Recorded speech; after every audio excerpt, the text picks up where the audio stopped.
Mekan: İstanbul, Karakayı. Terk edilmiş bir iş hanının çatısı. Zaman: 14 Kasım 03:42. Sağanak yağmurlu. Dürbünün merceğindeki artı işareti, reticle, adamın sol çakağının üzerinde, tam da şah damarının attığı o hayati noktada asılı duruyordu. Nefes almak yoktu. Göz kırpmak yoktu. Hatta kalbinin atışını bile parmak ucunda hissetmemeliydi. Tetik, bir metal parçası değil, ruhunun bir uzantısı olmalıydı. Kenan, ciğerlerindeki havayı yavaşça, kesik kesik dışarı verdi. Soğuk, kemiklerine işleyen o Kasım yağmuru ensesinden içeri sızıyor, kamuflaj montunun altına doğru buz gibi bir yol çiziyordu. Ama o bunu hissetmiyordu. Vücudu yılların eğitimiyle bir taşa dönüşmüştü. Zihni ise sadece rüzgarın hızını, merminin balistik katsayısını ve hedef ile arasındaki 640 metrelik mesafeyi hesaplayan bir bilgisayardı. Kulağındaki mikrofon cızırtılı bir sesle canlandı. "Merkezden gölgeye, durum nedir?"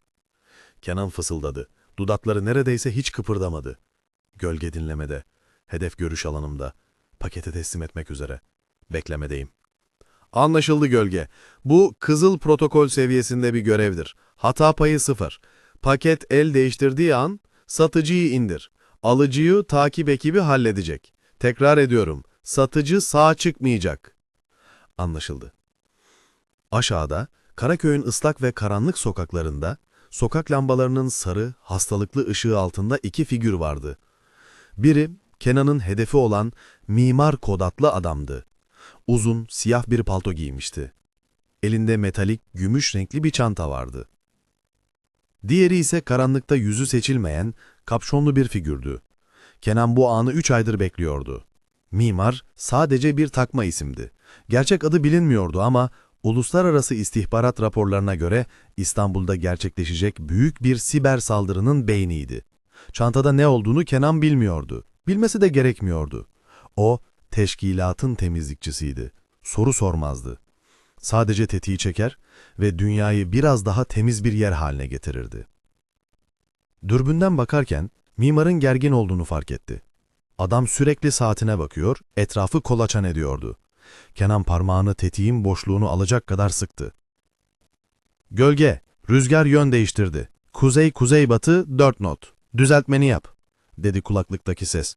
Ses operasyon şefi Hakan'a aitti. Hakan'ı hiç görmemişti Kenan. Sadece sesini tanırdı. Babacan ama otoriter, güven veren ama asla yumuşamayan o ses. Kenan tüfeğin üzerindeki taretleri, ayar düğmelerini 2 tık sola çevirdi. "Düzeltme yapıldı. Emir bekliyorum." Aşağıda işler hareketlendi. Kapşonlu figür elini uzattı. Mimar çantayı sıkıca tutuyordu. Vermek istemiyor gibiydi. Bir tartışma yaşanıyordu. Kenan dudak okuma yeteneğini kullanmaya çalışıyordu ama açı kötüydü. "Bir sorun var," dedi Kenan. "Teslimat gerçekleşmiyor. Tartışıyorlar." "Müdahale etme," dedi Hakan sertçe. "Çantayı alıcıya vermesini bekle. Çanta güvenli alana geçmeden ateş edersen içindeki biyokripto kilitler devreye girer ve tüm veriler silinir. O çantayı sağlam istiyoruz." Kenan bekledi. Yağmur şiddetini artırmıştı. Gözünden akan bir damla su kirpiklerine takılıp görüşünü bulandırdı ama gözünü kırpmadı. Konsantrasyonu insanüstü bir seviyedeydi. O sırada zihninde o eski anı canlandı. 5 yıl öncesi. Diyarbakır'daki o operasyon. Yine bir çatıdaydı. Yine yağmur yağıyordu. Tetiği çekmekte 1 saniye tereddüt etmişti. Sadece 1 saniye. Ve o 1 saniye ortağı Selim'in hayatına mal olmuştu. Selim, boğazı kesilerek can verirken Kenan'ın dürbününden ona bakmış, gözlerindeki o sönmekte olan ışıkla sanki "Neden?" diye sormuştu. O günden sonra Kenan uyumuyordu. O günden sonra Kenan tereddüt etmiyordu. Teşkilat onu emekliye ayırmak istemişti. Travma sonrası stres bozukluğu demişlerdi raporlarda. Halüsinasyonlar görebilir, gerçeklik algısını yitirebilir demişlerdi raporlarda. Ama Hakan, operasyon şefi Hakan ona inanmıştı. Bu adamın yeteneği harcanamaz demiş ve onu bu gizli birime hayalet timine almıştı. Resmi kayıtlarda Kenan ölü görünüyordu. O artık bir hayaletti ve hayaletlerin vicdan azabı olmazdı. "Hedef çantayı uzatıyor," dedi Kenan. Aşağıda mimar gümüş çantayı kapşonlu adama doğru uzattı. Alıcı çantayı kaptığı gibi koşmaya başladı ve ara sokağa girip gözden kayboldu. "Şimdi!" diye bağırdı Hakan kulaklıkta. "Ateş serbest! İndir onu!" Kenan derin bir nefes aldı. Dünya yavaşladı. Yağmur damlaları havada asılı kaldı. Kalp atışı durdu. Tetiği ezdi. Pat! Susturucu takılı olmasına rağmen 338 Lapie Magnum mermisinin çıkardığı ses ıslak havayı yırttı. Mermi ses hızını aşarak karanlığı deldi.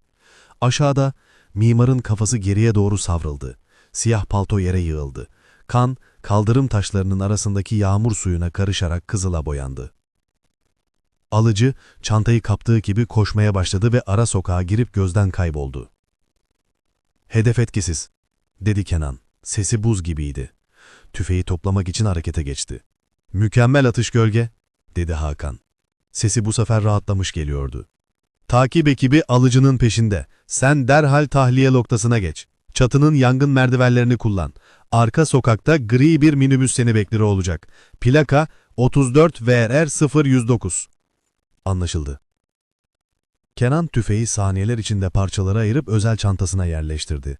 Kovanı yerden aldı, asla arkada iz bırakmazdı ve cebine attı. Çatının kenarındaki paslı yangın merdivenlerine yöneldi. Demir basamaklar kaygandı. Hızla ama sessizce aşağı inmeye başladı. Zihni berraktı ama içinde tuhaf bir huzursuzluk vardı. Mimarın yüzü. Dürbünde son anda gördüğüm o ifade. Korku değildi o. Şaşırma da değildi. Bir çeşit kabulleniş miydi? Sanki Kenan'ın orada olduğunu biliyordu. Sanki o mermiyi bekliyordu. Sokağa indiğinde çöp konteynerlerinin gölgesine sığındı. Hakan'ın bahsettiği gri minibüs sokağın sonundaydı. Motoru çalışır vaziyetteydi. Kenan şapkasını yüzüne çekerek minibüse doğru yaklaştı. Tam minibüsün kapısına elini uzatacaktı ki kulağından garip bir ses geldi. Cızırtı değil, bir melodi. Eski, bozuk bir müzik kutusundan gelen bir ninni gibi. Dandini dandini dastana, danalar girmiş bostana. Kenan durdu. "Merkez, Hakan, bu ne sesi?" Müzik kesildi.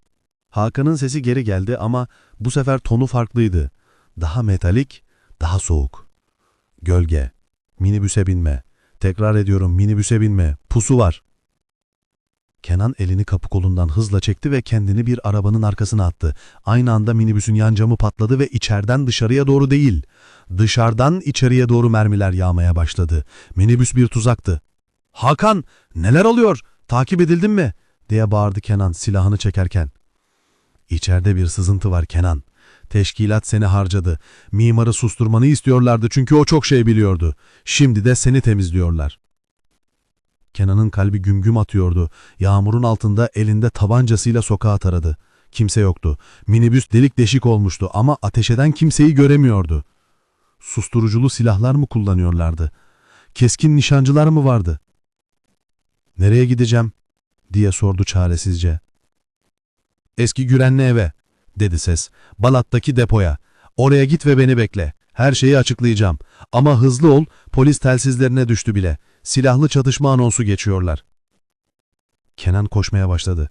Karaköy'ün labirent gibi sokaklarında, gölgelerin arasında bir hayalet gibi süzüldü. Balat'a gitmek için Galata Köprüsü'nü geçemezdi, çok açıktı. Haliç kıyısından tersanelerin arkasından dolanmalıydı. Yaklaşık 40 dakika süren nefes kesici bir kaçıştan sonra Balat'ın arka sokaklarında harabe olmuş o eski tütün deposuna ulaştı.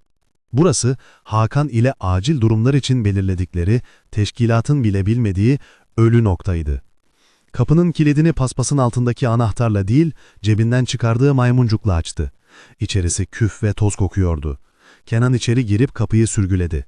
Sırtını kapıya yaslayıp yere çöktü. Eli ayağı titriyordu. Adrenalin çekiliyor, yerini derin bir yorgunluğa bırakıyordu. Tüfek çantasını yere bıraktı. Islak montunu çıkardı. "Hakan," dedi boşluğa doğru. "Geldim. Neredesin?" Cevap gelmedi. Kulaklık sessizdi. Kenan depoyu kontrol etti. Eski sandıklar, tozlu örtülerle kaplı mobilyalar. Burası yıllardır kullanılmamış gibiydi. Odanın ortasında eski bir masa ve üzerinde bir toz tabakası vardı. Masanın üzerinde duran bir şey dikkatini çekti. Kenan yaklaştı. Bu bir dosya kağıdıydı. Üzerinde daktilo ile yazılmış tek bir cümle vardı. Geçmiş asla ölmez. Sadece şekil değiştirir. Kenan'ın kanı dondu. Bu cümle, bunu Selim söylerdi. Diyarbakır'da ölen ortağı Selim. Bu mümkün değil, diye fısıldadı.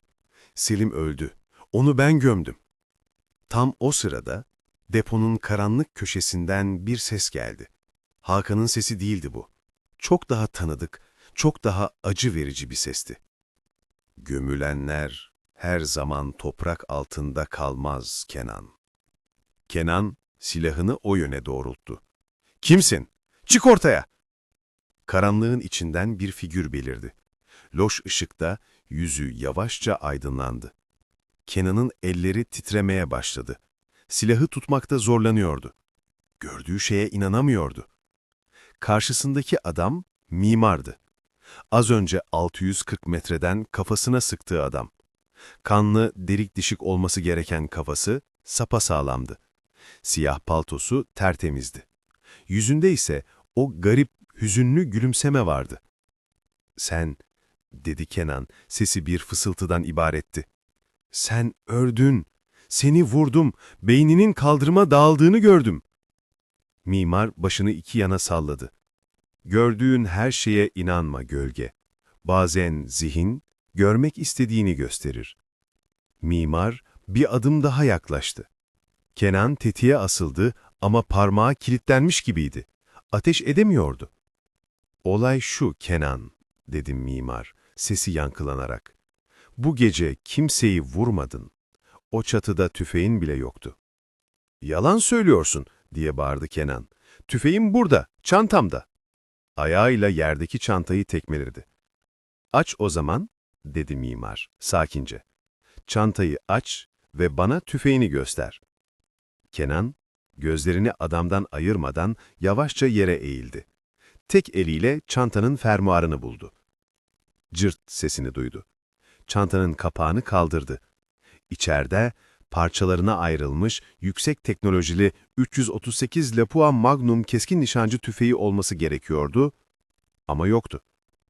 Çantanın içi boştu. Hayır, boş değildi. İçinde eski, kırık dökük bir şemsiye ve rulo yapılmış birkaç gazete kağıdı vardı. Kenan'ın başı dönmeye başladı. Duvarlar üzerine geliyordu. Bu bir oyun," dedi. "Beni delirtmeye çalışıyorsunuz. Teşkilatın oyunu bu."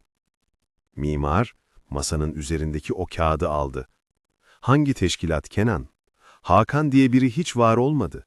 Kulaklığın..." Adam elini uzatıp Kenan'ın kulağındaki cihazı işaret etti. "Kulağında hiçbir şey yok." Kenan elini kulağına götürdü. Parmakları sadece kendi derisine, soğuk kulağına değiyordu. Kulaklık yoktu. Mikrofon yoktu. Bütün gece konuştuğu, emir aldığı o cihaz hiçbir zaman orada olmamıştı. "Hayır," diye geriledi. Sırtı soğuk tuğla duvara çarptı. "Merkezde konuştum Kenan. Koordinatları verdiler. Rüzgarı söylediler." Kendi kendine konuşuyordun Kenan. Tıpkı son 3 yıldır olduğu gibi. Kenan yere çöktü. Başını ellerinin arasına aldı. "Ben hastayım, biliyorum. Raporları gördüm. Ama iyileştim. Hakan beni kurtardı. Ben bir ajanım." Mimar, Kenan'ın önüne diz çöktü. Yüzü şimdi çok netti. Ve Kenan bu yüze daha dikkatli baktığında dehşet verici bir detayı fark etti.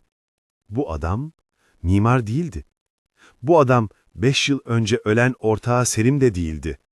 Bu adam Kusursuz simetri. Bölüm 2.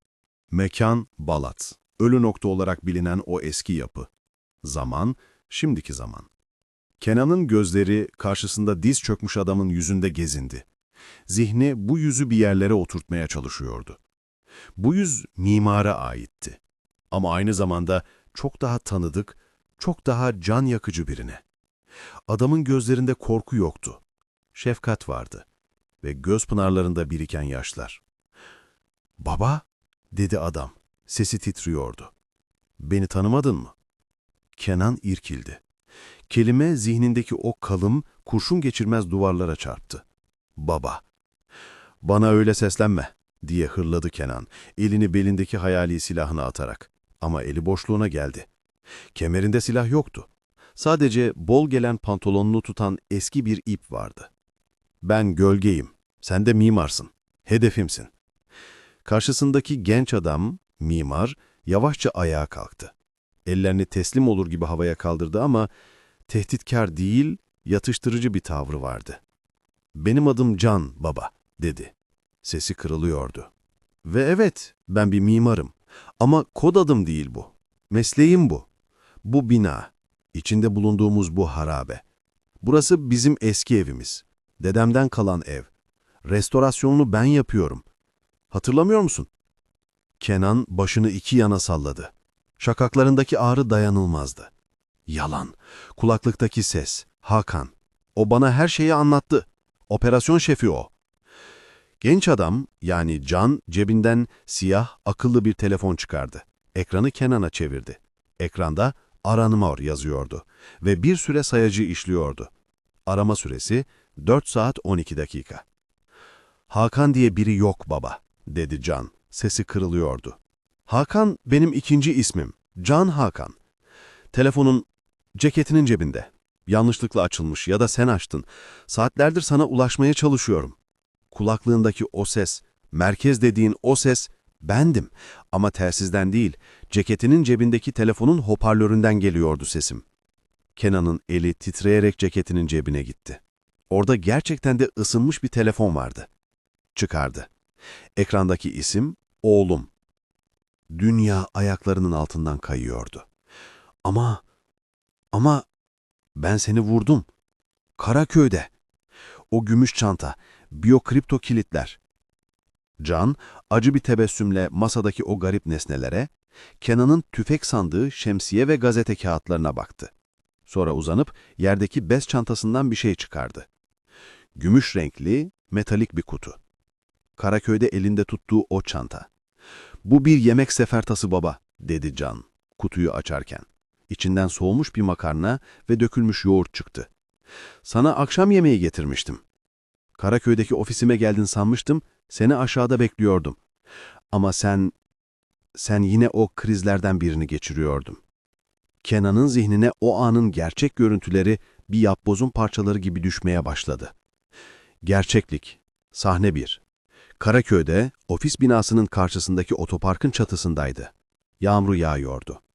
Eline geçirdiği siyah bir şemsiyeyi omzuna dayamıştı. Gerçeklik. Sahne 2. Aşağıda oğlu Can belirmişti. Elinde sefer tası, gümüş çanta vardı. Yanında kapüşonlu biri vardı.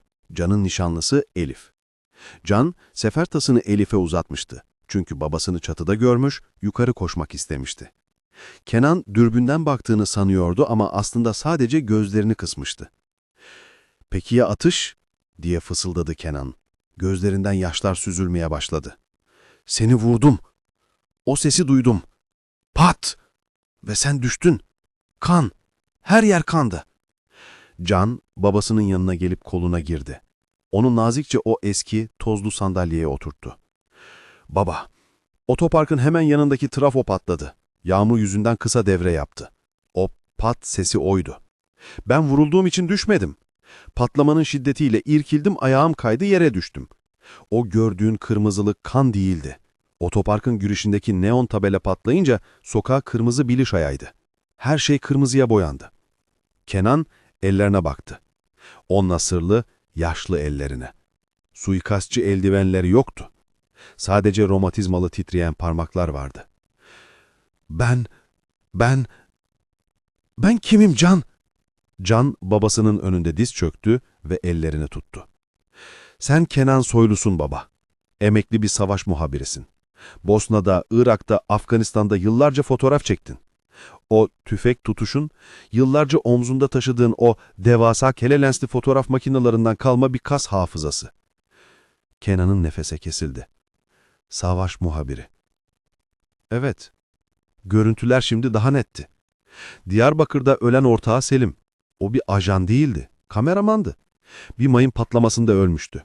Kenan o anı vizörden izlemişti. Tetiği çekmemiş, deklanşöre basmıştı. O günden sonra deklanşör sesiyle silah sesini, fotoğraf makinesiyle tüfeği ayırt edemedi. Alzheimer ve o derin travma zihninde korkunç bir senaryo yazmıştı.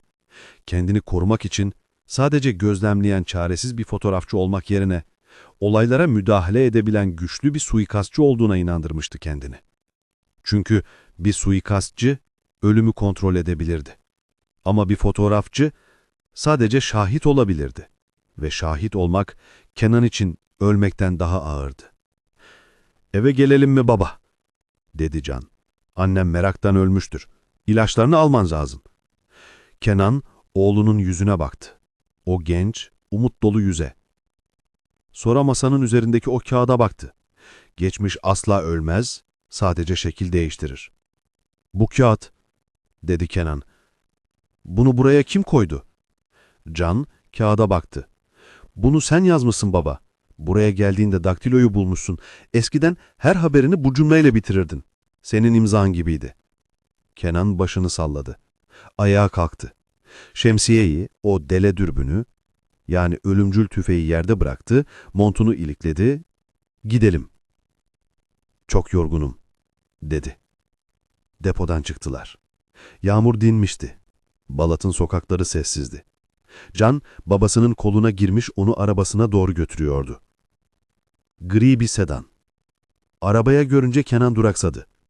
34 VR019 dedi. Plakayı okumuştu.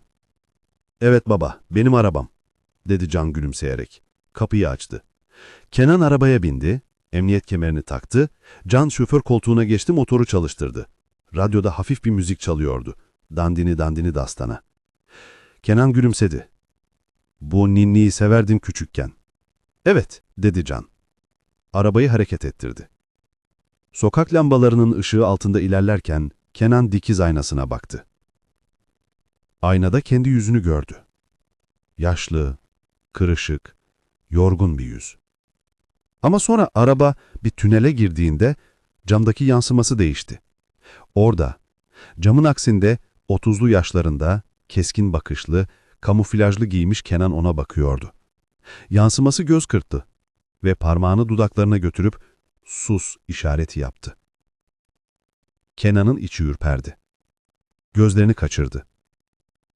Tam o sırada Can konuştu ama sesi yan koltuktan gelmiyordu. Sesi Kenan'ın tam zihninin ortasından geliyordu. "Merkezden gölgeye, tahliye işlemi başarılı. Hedef güvenli bölgeye, yani oğul simülasyonuna alındı. Paketi korumaya devam et. Seni izliyoruz." Kenan dehşetle yanındaki oğluna baktı. Can'ın dudakları kıpırdamıyordu.